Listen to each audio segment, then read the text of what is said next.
Tervetuloa kauas kaikesta eli suoraan sivistyksen pariin.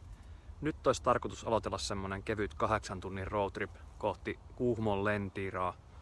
Kainuun mystisiä karhujen maita.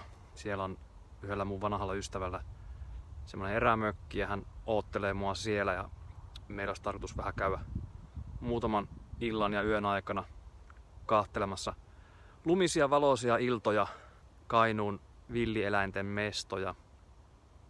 Ystävällä on hyvä paikallistuntemus, mistä niitä eläimiä sieltä löytää. En osaa sanoa vielä löydetäänkö mitään, mutta kamera on mukana. Karhut on vähän siinä ja siinä, onko ne siellä vielä heräilleet.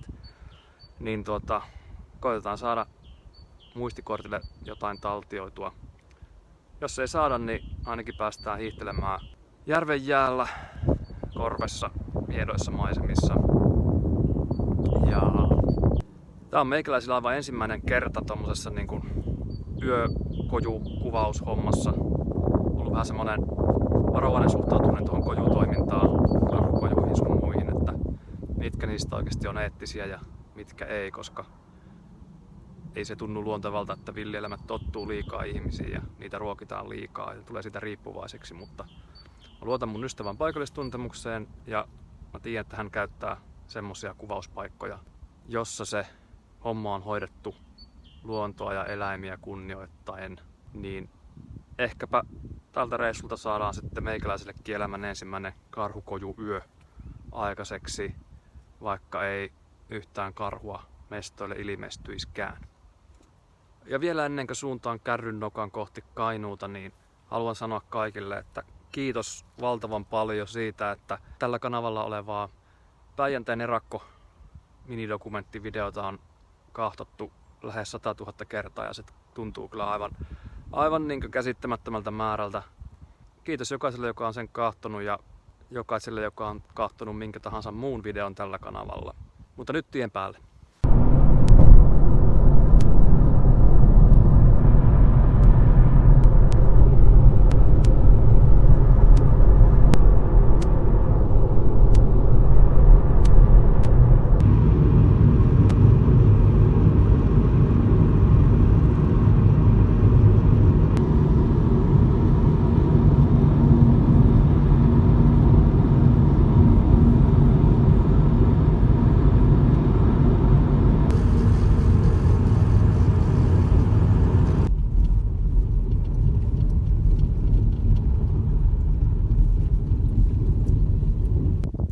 Huomenta Lentirasta. Nyt on saavuttu erään ison paikallisen järven rantamille kaverin mökkitiluksille ja eipä tästä enää maisemat ja tunnelma parane. Lentira on vajaan 200 asukkaan kylä täällä Kuhmon pohjoisosissa ihan itärajan tuntumassa ja täältä on Kuhmon kirkolle matkaa semmonen 340 kilometriä ja Vartiuksen kylä ja raja-asema on tässä Lentiran lähellä ja rajalla on kuulemma ollut ihan rauhallista viime aikoina, vaikka nyt Venäjä onkin ikävien asioiden myötä otsikoissa. Ja täällä voi törmätä susiin, ahmoihin, karhuihin ihan tässä niin mökkitilusten vieressäkin ja ahmanjäljet menee tässä järven jäällä, täytyy laittaa niistä kuvaa tuohon. Ja näitä eläimiä me lähdetään kaverin kanssa vähän etsiskelemään ja voi olla tietenkin, että eihän ne meille näyttäydy muuta kuin hyvällä tuurilla karhu sitten siellä karhukojuilla. Mutta vaikkei nähtäisi yhtään eläintä, niin tämä reissu on jo nyt onnistunut, koska on päässyt tänne hiljaisuuden ja rauhan keskelle mahtavaan Kainuun luontoon. Lunta on metrin verran edelleen, vaikka ollaan jo yli huhtikuun puolen väliin. Ja eipä tämän parempaa paikkaa tällä hetkellä ole ihmiselle olla.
9 illalla.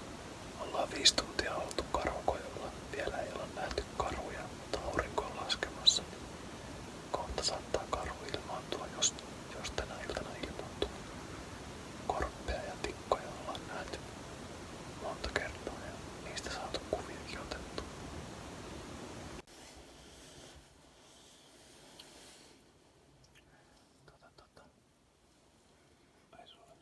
Ei se haittaa. Niin, mä voisin ottaa ehkä sen toisen kameran tähän tarkkailukameraksi, kun tää alkaa olla liian pimeä. Nyt tuolla on karhu. Ensimmäinen karhu, minkä on ikinä nähnyt luonnossa. 15 metrin päässä. Aivan mieletöntä.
Joo, Karhukoju-yö ei unohdu kyllä koskaan ja karhu näyttäytyi meille 9:30 illalla ja oli parhaimmillaan 15 metrin päässä ja vaikeapa sitä tähän videolle semmoista fiilistä kyllä niin kuin mitenkään sanoin kuvailla, mutta olihan se nyt aivan uskomatonta kyllä.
Terveisiä Kuhmon torilta.